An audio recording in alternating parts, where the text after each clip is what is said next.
Bonjour à toutes et à tous. J'ai préparé 15 mots pour vous et si vous les connaissez tous, votre niveau est vraiment phénoménal. Pour chaque question, vous aurez 5 secondes pour trouver la bonne réponse parmi les 3 propositions. Ensuite, je vous donnerai la définition du mot ainsi qu'un exemple. Avant de découvrir notre premier mot, je vous invite à vous abonner à ma chaîne et à activer la cloche afin de continuer à enrichir votre vocabulaire. Vous êtes prêts? Oui? Alors, c'est parti! Mot numéro 1. Quel est le sens du mot irénisme? A. Une stratégie politique visant à imposer des idées par la force. B. Une philosophie qui recherche la réconciliation et l'absence de conflit. Ou C. Un principe de gouvernance fondé sur la domination par la guerre.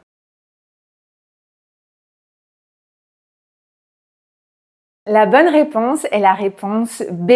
L'irénisme est une démarche ou une attitude qui vise la paix et l'entente, notamment dans le contexte religieux pour promouvoir l'harmonie interconfessionnelle et dans la philosophie politique comme principe de concorde sociale. Ce mot vient du grec ancien irini qui signifie paix. Dans ses écrits, le théologien prônait l'irénisme cherchant à établir un terrain d'entente entre les catholiques et les protestants. Mot numéro 2. Quelle est la définition de l'idiosyncrasie? A. Des croyances partagées par toute une communauté. B. Un phénomène de masse dans la société. Ou C. Une caractéristique spécifique d'une personne ou d'un groupe.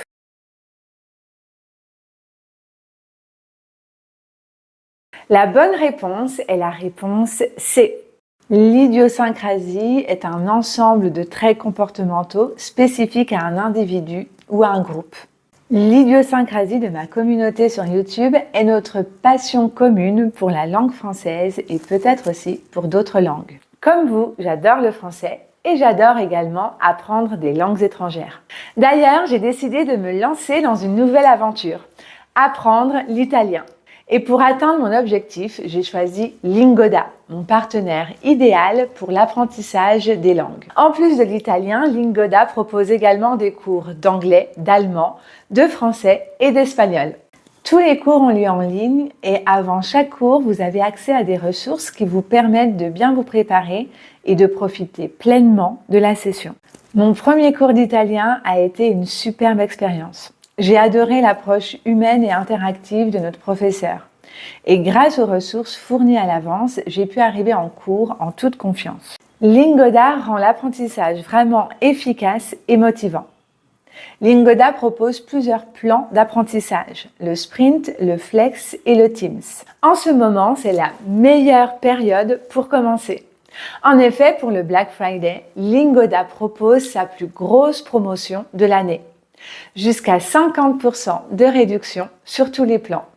En plus, vous pouvez essayer la plateforme pendant 7 jours avec 3 cours en groupe gratuits ou un cours privé gratuit. L'offre est valable jusqu'au 20 décembre, alors je vous invite à cliquer sur le lien qui est dans la description et à utiliser mon code pour pouvoir profiter de cette offre. Je vous laisse découvrir Lingoda par vous-même et croyez-moi, vous allez adorer. Mot numéro 3.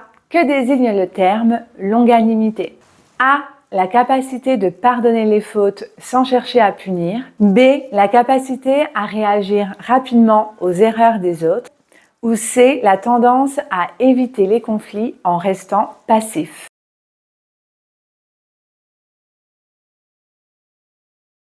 La longanimité est la qualité de quelqu'un qui fait preuve d'une grande patience et tolérance envers les offenses ou fautes sans chercher à les punir, souvent dans un contexte de pouvoir ou de bonté. Sa longanimité envers les erreurs de ses employés lui a valu leur respect. Mot numéro 4. Qu'est-ce que l'animadversion? A. Une critique sévère et acerbe. B. Un hommage public à un individu.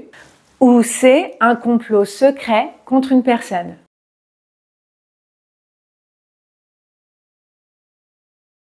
La bonne réponse est la réponse A. Il a fait preuve d'animadversion envers ceux qui ne respectaient pas les règles. Mot numéro 5. Que signifie le mot nonobstant? A. Avant tout. B. À cause de. Ou C. En dépit de.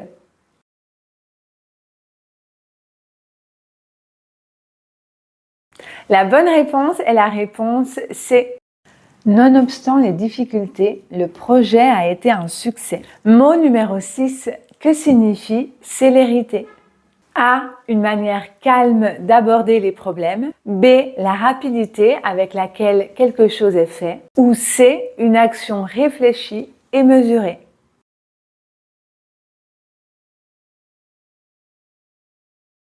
La bonne réponse est la réponse B. Le mot célérité vient du latin celeritas, signifiant rapide ou vite. La célérité avec laquelle elle a répondu a été impressionnante. Mot numéro 7. Quel est le sens de laconique? A. S'exprimer de manière brève et concise. B. Exprimer beaucoup d'idées de manière détaillée. Ou C. Utiliser des métaphores pour rendre les propos plus poétiques.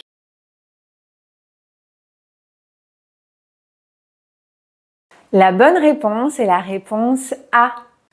On utilise ce terme pour parler d'un discours, d'un texte ou d'une manière de s'exprimer caractérisée par une grande économie de mots, visant à communiquer l'essentiel avec le minimum de termes.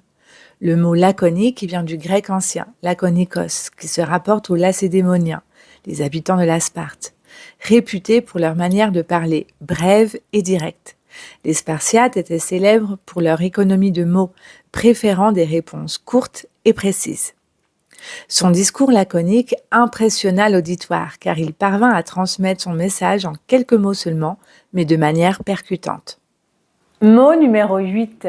Abstème désigne une personne qui a décidé d'arrêter de fumer, B.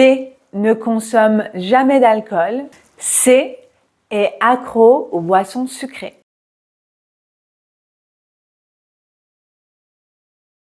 La bonne réponse est la réponse B. Ce terme désigne une personne s'abstenant de toute consommation d'alcool. Il vient du latin abstemius, qui s'abstient de vin, sobre. Il est abstème pour des raisons de santé et de philosophie personnelle. Mot numéro 9. Que signifie alacrité? A. Un manque d'énergie. B. Un comportement calme et apaisé. Ou C. Un comportement joyeux et plein d'entrain.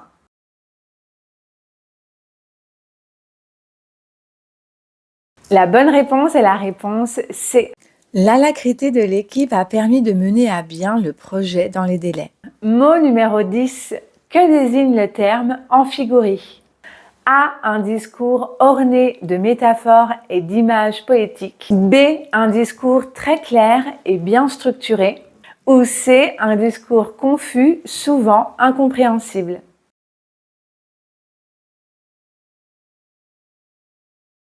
La bonne réponse est la réponse C. On utilise ce terme pour décrire un discours confus et désordonné, caractérisé par une construction syntaxique incorrecte et un choix lexical vague ne conduisant à aucune signification claire.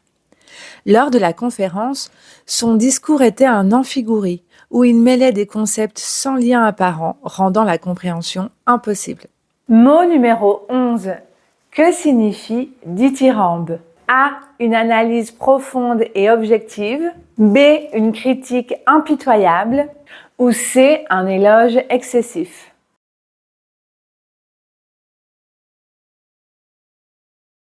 La bonne réponse est la réponse C. Ils ont écrit un dithyrambe en l'honneur de leur directeur, le qualifiant de héros. Mot numéro 12. Que signifie le verbe vitupérer? A. Complimenter sincèrement. B. Critiquer avec véhémence et sévérité. Ou C. Faire des observations neutres et factuelles.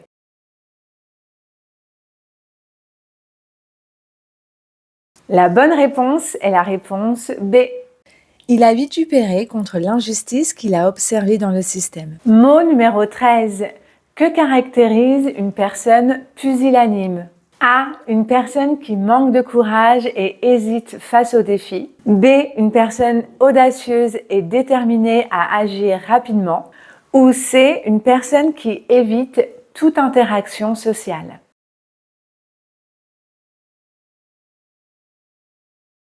La bonne réponse est la réponse A.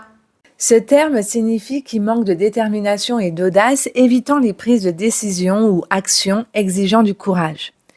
Du latin pusillanimis, composé de pusillus, signifiant très petit, et animus, signifiant esprit ou courage. Elle est trop pusillanime pour accepter de nouvelles responsabilités. Mot numéro 14.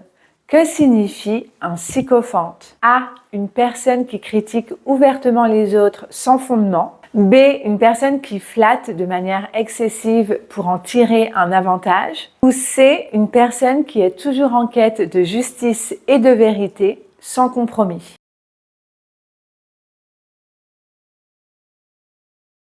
La bonne réponse est la réponse B.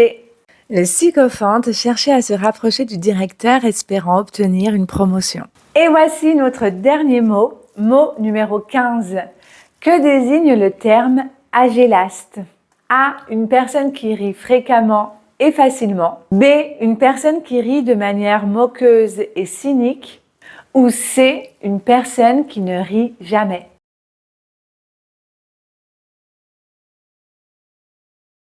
La bonne réponse est la réponse C.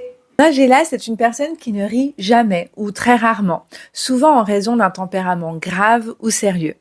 Dans le groupe, il restait l'agélaste, observant silencieusement les autres s'amuser. Notre test est terminé. Dites-moi dans les commentaires votre résultat.